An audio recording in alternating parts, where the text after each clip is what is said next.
जोहार हज़ारीबाग। मैं फैज़ अनवर, आप देख रहे हैं जोहार हज़ारीबाग। 2 दिनों से हम जेपीएससी एस्पिरेंट्स का इंटरव्यू ले रहे हैं। पिछले बार सबसे हज़ारीबाग की टॉपर का पूजा का लिया था और आज हम आए हैं जूही के पास। तो लड़कियां जो है वो टॉपर लिस्ट में सबसे ऊपर है। जूही का रैंक 32 है और हज़ारीबाग में रैंक 2 आप कह सकते हैं। 6 अलग अलग लोगों का हमने इंटरव्यू लिया। कोई खुद एचओडी थे इंजीनियरिंग डिपार्टमेंट में, उन्होंने भी निकाला। कोई प्रिंसिपल डीएवी की बेटी, उन्होंने भी निकाला।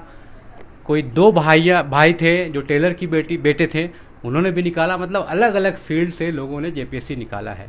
आइए जानते हैं जूही से, जूही का क्या बैकग्राउंड है और इन्होंने जेपीएससी कैसे निकाला। बहुत बहुत बधाई सबसे पहले आपको जूही जी। और ये बताइए, आपने जो जेपीएससी निकाला है, इसके बाद पूछेंगे प्राइम मिनिस्टर बॉक्स में जो गए थे उसके बारे में भी। पहले आते हैं जेपीएससी पे। क्या आपका ड्रीम था जेपीएससी करना स्कूलिंग के बाद या फिर कुछ और था? जी, जब मैं 11th-12th में थी तब से मेरा सपना था कि मैं सिविल सर्विसेज का पार्ट बनूं। तो जी, आप इसे मेरा ड्रीम कह सकते हैं। अच्छा, तो स्कूलिंग के बारे में बताइए। स्कूल लाइफ कैसा गुजरा आपका? टॉपर हुए हैं आप 12th में, कॉमर्स में शायद ना? जी, कॉमर्स में ओवरऑल ज़िला टॉपर रही है आप। उस वक्त शायद मैं इंटरव्यू नहीं कर पाया था, लेकिन आज ही बताइए कैसा वो फीलिंग था जब टॉप की थी तो? जी, मैंने 12th में 97.6% स्कोर करा था और इसके साथ मैं डिस्ट्रिक्ट टॉपर भी बनी और second topper of the state बनी थी। मेरे परसेंटेज के लिए मुझे प्राइम मिनिस्टर्स बॉक्स में भी इनवाइट किया गया था साल 2018 में, जहां से मुझे रिपब्लिक डे परेड विटनेस करने का मौका मिला था। अच्छा। जी, एज अ स्टूडेंट तो ये मेरा सौभाग्य था। जब मैंने एग्ज़ाम लिखा था तब मैंने भी नहीं सोचा था कि मैं वहाँ तक जाऊँगी। तो वो एक्सपीरियंस काफ़ी नया था और वो काफ़ी प्राउड और मेरे लिए भी काफ़ी अच्छा एक्सपीरियंस रहा। बिल्कुल। तो ये बताइए, जब सब कुछ हो गया, लॉकडाउन हो गया, आपने ग्रेजुएशन कंप्लीट कर लिया, उसके बाद तैयारियां कब से शुरू की आपने जेपीएससी की? क्या यूपीएससी की तैयारी भी कर रही थी या फिर जेपीएससी के लिए डेडिकेटेड थी? जी, मैंने यूपीएससी की तैयारी भी की थी। वैसे तो मैंने तैयारी अपनी ग्रेजुएशन से ही शुरुआत कर दी थी। लेकिन मैं कहूँगी कि मैंने एक फुल फ्लेज्ड तैयारी अपने ग्रेजुएशन कंप्लीट होने के बाद की थी। मतलब कितना साल, 2 साल दिया आपने इसको कि 1 साल दिया? जी, लगभग मैंने ग्रेजुएशन पास किया था साल 2020 में। उसके बाद मैंने 1.5 साल फुल फ्लेज्ड तरीके से तैयारी की थी। 1.5 साल पूरा तैयारी? जी। तो जब पीटी आपका क्लियर हो गया और मेंस का जो ड्यूरेशन था उसमें कैसे टाइम मैनेज करते थे, क्या करना पड़ता था? जी, मेरे पास सिर्फ 22 दिनों का समय था मेंस क्वालिफाई करने के लिए। और क्योंकि मैंने पहले से बहुत हद तक काफ़ी सब्जेक्ट्स मैंने पढ़ा हुआ था, तो वो जो 22 दिनों का समय था, मैं कहूँगी कि सबसे इम्पोर्टेंट जो मेरे लिए रहा वो टाइम मैनेजमेंट था। मेरे लिए ये प्रायोरिटाइज करना बहुत इम्पोर्टेंट था कि मैं 22 दिनों में सारे सब्जेक्ट्स को कैसे रिवाइज करूँगी। साथ साथ मुझे कुछ आंसर्स लिख के प्रैक्टिस भी करनी थी। तो वो 22 दिनों में मेरे लिए टाइम मैनेजमेंट मेरे लिए सबसे इम्पोर्टेंट टूल साबित हुआ है। और इसके अलावा बाकी जो सब्जेक्ट्स, मतलब दिन भर क्या रूटीन रहता था? सुबह में उठ के पढ़ना, सोती कब थी या फिर और भी कोई काम व्यस्त रहती थी, क्या होता था? जी, मैं असली बात कहूँ तो मैंने दिन भर ही पढ़ाई की है। अच्छा। क्योंकि सिर्फ 22 दिनों की समय थी। तो मैं सुबह 6 बजे के अप्रॉक्स उठ जाती हूँ और फिर 6 से लेकर के 10 मैंने अपने दिन को पार्ट्स में डिवाइड कर रखा था। तो 6 से 10 मेरा पहला स्लॉट होता था पढ़ाई का। फिर मैं 1 घंटे का ब्रेक लेती थी और उसके बाद फिर मैं 11 बजे से 12 बजे से उसके बाद फिर मैं सेकंड स्लॉट में पढ़ती थी 2 बजे तक। फिर 2 बजे मेरा लंच ब्रेक होता था और फिर मेरा एक ब्रेक, फिर मैं शाम के 5 या 6 बजे तक अपना नेक्स्ट स्लॉट पढ़ाई करती थी। और उसके बाद करंट अफेयर्स रिवीजन हो गया, ये सब मैं अपने शाम के लिए रखती थी।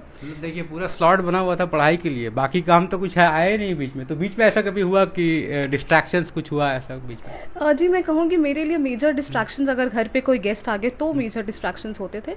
अदरवाइज क्योंकि एग्ज़ाम काफ़ी डिफ़िकल्ट है, तो और मैं इसमें अपने माता पिता का ऑफकोर्स नाम लेना चाहूँगी। ये सब जितने भी छोटे मोटे काम होते थे, उन्होंने मुझे ये सारे कामों से दूर रखा ताकि मैं टाइम मैनेजमेंट करके मन लगाकर पढ़ाई कर सकूँ। बिल्कुल। और क्या आपने कोचिंग भी ज्वाइन किया था इसके लिए? जी, मैंने कोई कोचिंग नहीं ली है। मेरा सिर्फ और सिर्फ सेल्फ स्टडी रहा है। अच्छा, पूरा शुरू से ही एकदम? जी। और स्कूल के टाइम में जब टॉप किया था तब? जी, मैंने कभी कोई कोचिंग सेंटर प्रॉपर ज्वाइन नहीं किया था। सिर्फ 12th में मुझे गाइडेंस देने के लिए मेरे टीचर्स जैसे तरुण सर, डब्बू सर, मैं इनके पर्सनल सुपरविजन में रही। अच्छा। और इन्होंने मुझे बहुत गाइड किया है मेरे जर्नी में। ऐसा कोई प्रॉपर कोचिंग नहीं ज्वाइन किया कि टेस्ट सीरीज ज्वाइन करते हैं और ये सब ज्वाइन करते हैं? जी, मैंने जेपीएससी के लिए सिर्फ मैंने कोई टेस्ट सीरीज नहीं ज्वाइन किया था। ना तो प्रीलिम्स के लिए ना तो मेंस के लिए। मैंने सिर्फ इंटरव्यू के लिए कुछ मॉक टेस्ट ज्वाइन किए थे। अच्छा। और लैंग्वेज क्या था आपका जो पेपर होता है? मेरा इंग्लिश लैंग्वेज था। इंग्लिश लैंग्वेज था। चलिए, बहुत लोगों का खोटा होता है, अगर खोटा वाले मिलेंगे तो उनसे ज़रूर बात करेंगे। पहले हम परिवार वाले से जानना चाहते हैं। तो आप बताइए, क्या सहयोग रहा आपका? क्या आप चाहते थे कि आपकी बेटी जेपीएससी यूपीएससी करे? हमारी बेटी तो जाते थे कि अच्छे रैंक में अच्छे जगह पर सर्विस करे। तो आपका क्या सहयोग रहा, क्या सपोर्ट रहा? हमारे तरफ से हर तरह का सहयोग रहा, किसी तरह का कोई परेशानी नहीं आने दिए। कोई परेशानी नहीं आने दिए। बिल्कुल। तो देखिए माता पिता का तो रहता है, माँ जी भी है, बहुत मुस्कुरा रही हैं। आइए उनसे भी पूछते हैं। क्या आप बताइए, आप कहाँ तक पढ़े लिखे हैं, ये बताइए। हम मैट्रिक पास है। तो आपकी बेटी तो अब 32 रैंक लाई है जेपीएससी में, कैसा आपको लग रहा है? आप चाहती थी? गर्व है। मेरे 4 बच्चे हैं। हाँ। चारों बच्चों पर मुझे बहुत गर्व है। अच्छा, बाकी बच्चे क्या करते हैं? सब बच्चे मतलब जॉब में हैं। 2 बच्चे जॉब में हैं। हाँ। एक बच्चा पढ़ाई कर रहा है, बेटा है। और ये जेपीएससी निकाल दी है, पूरा हजारीबाग में रैंक 2 है, समझ लीजिए, रैंक 32 ओवरऑल झारखंड में। तो आप कैसे सहयोग करती थी? किचन में इन्हें टाइम देना पड़ता? किचन में एक काम ही नहीं करती। कोई काम नहीं करती? बहुत निकम्मी थी क्या? निकम्मी तो काम काजी बहुत है। हाँ, मेरा हेल्प बहुत ही करती थी। लेकिन गेस्ट आने पर ऐसे आप छोड़ दिए, जाओ पढ़ो। पढ़ाई में कभी आपने डिस्टर्ब किया? नहीं, कभी नहीं किया डिस्टर्ब। मतलब आपने पूरा सहयोग किया, आप लोगों की वजह से ही निकाल पाई है आज, है ना? चलिए, तो देखिए कैसे माता पिता का सहयोग रहता है। आपका इंटरव्यू जब हुआ तो उसमें किस तरह के सवाल पूछे गए? जी, क्योंकि मेरा ऑनर्स पॉलिटिकल साइंस में था, तो मोस्टली मुझसे जो क्वेश्चंस भी पूछे गए थे वो मेरे सब्जेक्ट रिलेटेड थे। फॉर इंस्टेंस मुझसे क्वेश्चन पूछा गया था कि प्रियम्बल क्या होता है, क्या प्रियम्बल अमेंड हो सकता है, अगर अमेंड हुआ है तो कौन सा वो संशोधन था, ये सब क्वेश्चंस मुझसे पूछे गए थे। इसके अलावा मुझसे पंचायती राज इंस्टीट्यूशंस पे क्वेश्चन पूछे गए थे। तो ये सब चीज़ आपने पहले से पढ़ के रखा था ना? जी, ये मेरे सब्जेक्ट रिलेटेड थे, तो मुझे अच्छे से पता था। कुछ ऐसा क्वेश्चन जो आउट ऑफ द बॉक्स था, ऐसा कुछ नहीं? ऐसा कोई भी क्वेश्चन नहीं था जो मेरे सब्जेक्ट से बाहर था। और जो एटमॉस्फेयर भी था मेरे इंटरव्यू का, वो बहुत अच्छा और बहुत फ्रेंडली रहा। अच्छा, तो मतलब आपको लगा इंटरव्यू देने के बाद कि अब मेरा बेड़ा पार है क्या, ऐसा? मैंने ये ज़रूर सोचा कि मैंने जो भी आंसर्स दिए वो काफ़ी सेटिस्फैक्ट्री है। मैंने कुछ कॉन्ट्राडिक्टरी नहीं कहा, ना तो मुझसे कोई कॉन्ट्राडिक्शन भी मेरे से कुछ भी नहीं हुआ ऐसा इंटरव्यू में। तो एक तो 12th में टॉप करना पूरे डिस्ट्रिक्ट में, उसके बाद जेपीएससी निकालना, दोनों में क्या डिफरेंस है? खुशी में क्या डिफरेंस है? क्या परिवार वाले इसमें ज़्यादा खुश हैं कि उस टाइम ज़्यादा खुश है? आप उस टाइम ज़्यादा खुश हुई थी कि अभी ज़्यादा खुश हैं? क्या चेंज है दोनों में? मैं उस समय भी बहुत खुश थी, क्योंकि वो मेरे लाइफ का सबसे पहला अचीवमेंट रहा। तो मैं उस समय भी बहुत ज़्यादा खुश थी। और ख़ास तौर पे जब 2018 में मुझे इनविटेशन मिला था प्राइम मिनिस्टर की तरफ से, तो मेरी खुशी और दुगनी हो चुकी थी। और मैं अभी भी बहुत खुश हूँ, क्योंकि उस वक्त मैंने पढ़ाई में अव्वल किया था, मुझे नौकरी मिल गई है, तो ऑफकोर्स मैं ज़्यादा खुश हूँ। अब तो पैसे भी मिलेंगे। हाँ जी, इसलिए मैं ज़्यादा खुश हूँ। तो देखिए नौकरी मिल गई है और रैंक 32 लाना कोई बड़ी बात नहीं है, बहुत मेहनत करना पड़ता है। और लोग तो 3 साल 4 साल भी लगा देते हैं, कुछ एक अटेम्प्ट करते हैं, उसके बाद फिर होता है। और इन्होंने पहली अटेम्प्ट में निकाला है, बहुत यंग है, एज ज़्यादा नहीं है ना आपका? मेरी उम्र 22 साल है। 22 साल है। देखिए 22 साल की ये है, इसके पहले जो हमने किया था मिताली का, वो 23 साल की थी। तो युवा भी इसमें निकाल रहे हैं, और कुछ जिनका एज भी हो गया है 35-36, वो भी निकाल रहे हैं। तो हर तरह के लोग एस्पिरेंट्स हैं, लेकिन वो लगे हुए हैं, कंसिस्टेंसी है। सबसे बात करने के बाद यही लगता है कि जो लोग लगातार पढ़ाई में लगे रहे, उन्होंने ही ये क्रैक कर पाया, ये सफलता तभी हासिल हुई है।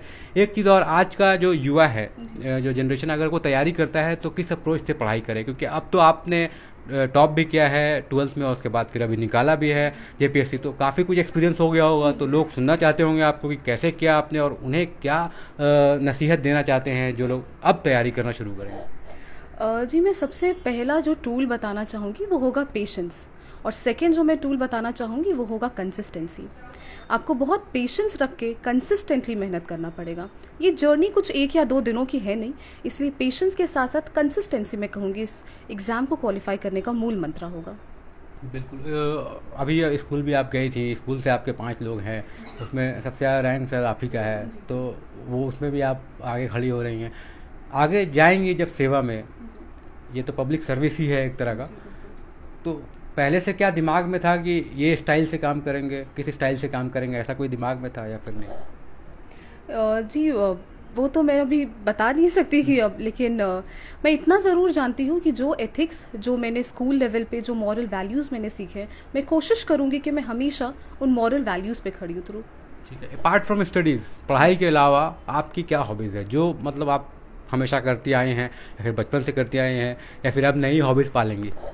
जी, मुझे गार्डनिंग का काफ़ी शौक है, तो मैं अपने फ्री टाइम में गार्डनिंग करना पसंद करती हूँ। जहाँ काम करेंगे वहाँ का हरा भरा होना चाहिए। जी, मैं बिल्कुल गार्डनिंग पे बिल्कुल फोकस करूँगी। हम लोग आएंगे देखने। जी बिल्कुल बिल्कुल।